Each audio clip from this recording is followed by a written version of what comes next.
Hello বন্ধুরা, কেমন আছেন সবাই? আশা করি সবাই ভালো আছেন। বন্ধুরা, আমাদের গল্পগুলো যদি ভালো লাগে অবশ্যই লাইক করবেন আর কমেন্ট করে জানিয়ে দেবেন। আজকের গল্প আমার একটাই, যে তুই, সিজন 2, লেখিকা সুরায়া সাত্তার উর্মি, পর্ব 11। রাত গভীর, বাইরে ঝুমঝুম বৃষ্টি এখনও পড়ছে। ঠান্ডা ঠান্ডা একটি রোমাঞ্চকর রাত। সকলেই ঘুমিয়ে তলিয়ে গেছে। ঘুম নেই ইউসুফের চোখে। সে বসে আছে কুহুর বাম পাশে, মাথায় জলপট্টি দিচ্ছে একটু পর পর। কুহু গা কাঁপিয়ে জ্বর এসেছে। হু হু করে এখনো কাঁপছে। জ্বর যেন মাথায় উঠে গেছে। ইসুপ কুহু হাত পায়ে তেল মালিশ করছে। তার বাবুই বয়ে এই হাল বুকে ঝড় তুলেছে। নিজুমকে খুন করতে চাইছে এই মুহূর্তে। সন্ধ্যার সেই ঘটনাটি কুহু এবার বেশ ভালোই প্রভাব ফেলছে। বাসায় আসতে কুহু জ্ঞান হারায়। ইসুপ চিন্তা দিশেহারা। ডাক্তার ডাকা হয়। ডাক্তার ওষুধ দিয়ে চলে যায়। তখন থেকেই কুহুর সেবা করছে ইসুপ। পরনের ভেজা কাপড় গায়ে শুকিয়ে গেছে। কুহুর জ্বর কোনো মতে কমছে না, উল্টো জ্বরের ঘরে বিড়বিড় করে যাচ্ছে। ইসুপ কান পেতে শোনার জন্য ঝুঁকলো। কুহু বলল, ইসুপ ভাই, আসবেন? আমাকে বাঁচাবেন। বাক্যটুকু শুনে ইসুপের বুক হু হু করে উঠল। কত কষ্টই পেয়েছে তার বাবুই পাখিটা। ইসুপ আবেগী হয়ে গেল। কুকুরকে জাপটে ধরে শুয়ে রইল। কিছু মুহূর্তে তার ক্লান্ত চোখ জোড়ায় ঘুম নেমে এলো। সকালের নরম আলো চোখে পড়তে ঘুম ভাঙে কুহুর। পিট করে চোখ মেলতে ইসুপের মুখখানা ভেসে ওঠে রোদের চিকচিক আলোতে। ইসুপের চুলগুলো লাল লাল লাগছে। কুহুর ইচ্ছে জাগলো ইসুপের চুলগুলো শুয়ে দিতে। সে তাই করলো। একটু পর মনে বলল, দেখ কুহু বেচারার কত সুন্দর ঘুমোচ্ছে। তার কপাল চুমু খেতে মন চাইছে। কুহুর আবেগী মনের ডাকে কুহু হকচকে গেল। পরক্ষণেই তার বিবেক তাকে শাসালো। এক ঘুমন্ত ব্যক্তিকে দেখে এভাবে ফায়দা নেওয়া ব্যাড ম্যানার্স। কুহু হতাশ হলো। আবেগ আর বিবেক তাদের তর্ক চালিয়ে যেতেই লাগলো। কুহু মনে মনে চিৎকার করে থামিয়ে দিল দুজনকেই। দুজন চুপসে দুধারে চলে গেল। কুহু এবার ইউসুফের দিকে তাকালো। শুষ্ক লাল ঠোঁটে জোড়া টানতে লাগলো খুব করে। কুহু কোনো কিছুই ভেবেই টুপ করে চুমু খেয়ে বসলো তার ঠোঁটে। তখন সেই আবেগ আর বিবেক এসে উপস্থিত। আবেগ বলল, বাহ কুহু, বাহ, তুই তো আমার থেকেও আগে। বিবেক বলল, এত নির্লজ্জ বেহায়া কেন তুই? কুহু, ঘুমন্ত মানুষের ইজ্জত নিয়ে ছিনিমিনি খেলছিস? সি কুহু, সি। কুহু অসহায় মুখে তাকিয়ে রইল দুজনের দিকে। তখন নড়ে উঠল ইসুপ।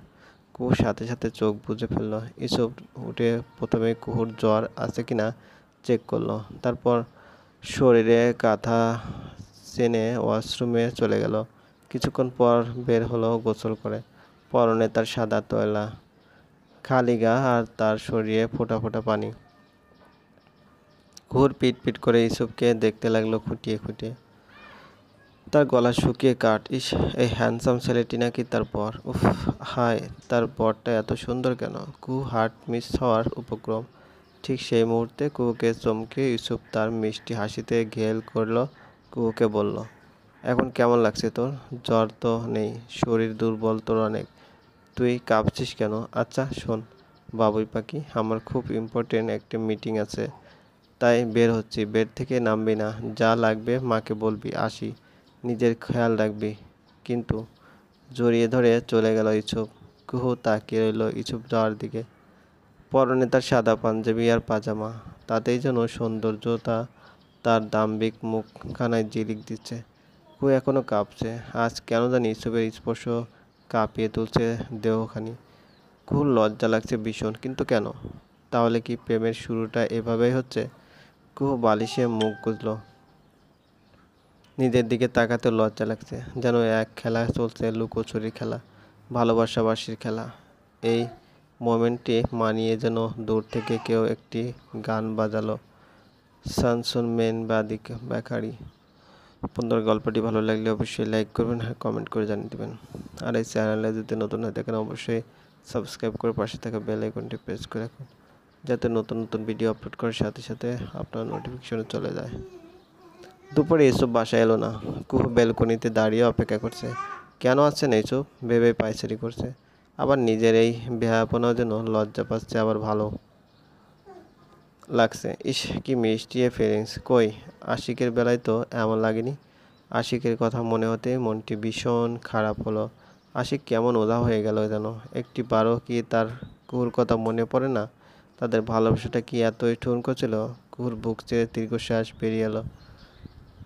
পিপ পিপ আওয়াজ তুলে প্রবেশ করলো ইউসুফের গাড়ি। হর্নের আওয়াজ শুনে এক ছুটে নিচে নেমে গেল কুহু। দরজার কাছে এসে হাঁপাতে লাগলো। গলা শুকিয়ে কাঠ। এত তৃষ্ণা কেন পাচ্ছে? আচ্ছা, তৃষ্ণা পানি খেলে মিটবে? কখনোই না। এই যে চোখে তৃষ্ণা। সকাল থেকে লোকটি না দেখা মনে হচ্ছে। কত বছর দেখিনি কুহু। কুহু ওদের আগ্রহ নিয়ে চেয়ে রইল গাড়ির দিক। ইউসুফ নেমে এলো। কুহু হাসি চওড়া হলো, কিন্তু তা গায়েব হতে বেশি সময় লাগলো না।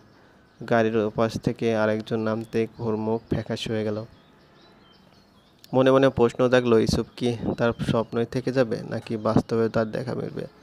মিলবে তো চলবে। গল্পটি ভালো লাগলে অবশ্যই লাইক করবেন আর কমেন্ট করে জানিয়ে দেবেন। আর এই চ্যানেলে যদি নতুন হয়ে থাকেন অবশ্যই সাবস্ক্রাইব করে পাশে থাকা বেল আইকনটি প্রেস করে রাখুন, যাতে নতুন নতুন ভিডিও আপলোড করার সাথে সাথে আপনার নোটিফিকেশন চলে যায়। ধন্যবাদ, ভালো থাকবেন।